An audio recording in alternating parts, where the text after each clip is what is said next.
jalan pagi menyusur taman, hirup udara terasa sejuk. Belajar filsafat jangan sungkan, biar pikiran makin tajam dan kukuh. Assalamualaikum warahmatullahi wabarakatuh. Halo teman-teman semua, perkenalkan nama saya Marsha Sofia dengan NIM 8568928881 dari UPJJ Bengkulu. Di video ini saya akan ngobrol santai tapi serius tentang peran filsafat ilmu dalam memperkuat ilmu pendidikan. Saya akan membahas 4 hal. Pertama, bagaimana filsafat ilmu itu ngawasin kayak CCTV dan menguatkan ilmu pendidikan. Kedua, bagaimana pendidikan yang bermakna justru balik mengembangkan filsafat ilmu. Yang ketiga, kenapa filsafat ilmu disebut pisau analisis lewat ontologi, epistemologi, dan aksiologi. Dan keempat, contoh konkret dalam kebijakan, kurikulum, dan kehidupan di dalam kelas.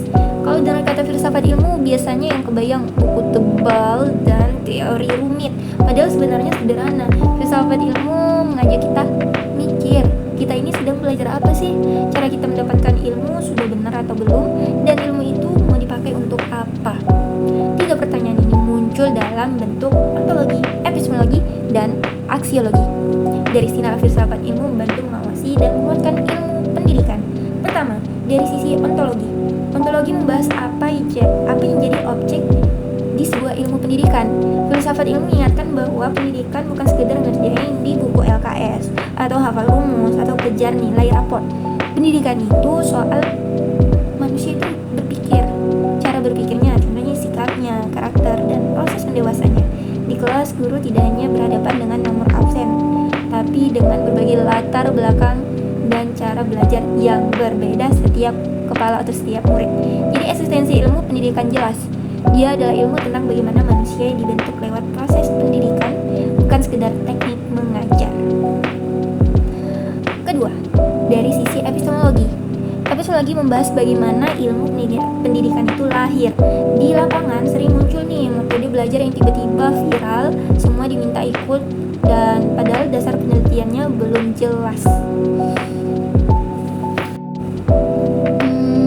Atau kebijakan belajar full online tanpa mempertimbangkan siswa yang sinyalnya susah dan tidak semua siswa memiliki handphone.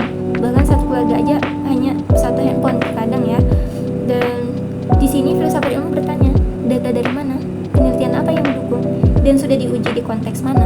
Jadi, epistemologi menjaga supaya ilmu pendidikan betul-betul ilmiah, bukan sekedar ikut tren atau katanya. Ketiga, dari sisi aksiologi. Aksiologi membahas untuk apa ilmu pendidikan dipakai dan nilai apa yang dibawa. Misalnya, ketika sekolah terlalu fokus pada ranking dan juara, lalu tanpa sadar mengabaikan siswa yang tertinggal. Filsafat ilmu mengingatkan pendidikan ini mau diarahkan kemana?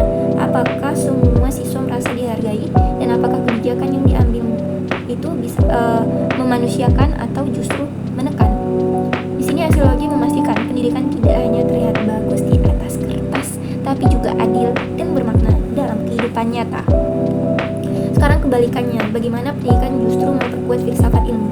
Pengalaman nyata di sekolah, misalnya waktu pandemi, ketika banyak siswa belajar hanya lewat handphone dengan kuota terbatas, bahkan satu HP dipakai beberapa anak. Munculkan pertanyaan baru, adil itu apa kalau tugas online sama rata, tapi fasilitas tidak sama? Dan apakah sekolah hanya diukur dari hadirnya di suatu Zoom?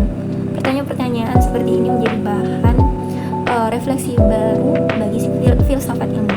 Jadi bukan hanya filsafat ilmu yang mengatur pendidikan, tapi realitas pendidikan juga terus memberi PR kepada filsafat ilmu. Kenapa filsafat ilmu disebut pisau analisis? Karena lewat ontologi, epistemologi, dan aksiologi, kita bisa membedah masalah pendidikan dengan lebih tajam. Dari sisi ontologi, kasus bullying di sekolah tidak hanya dilihat sebagai pelanggaran tata tertib, tapi juga sebagai masalah relasi antar manusia dan pendidikan karakter yang mungkin kurang.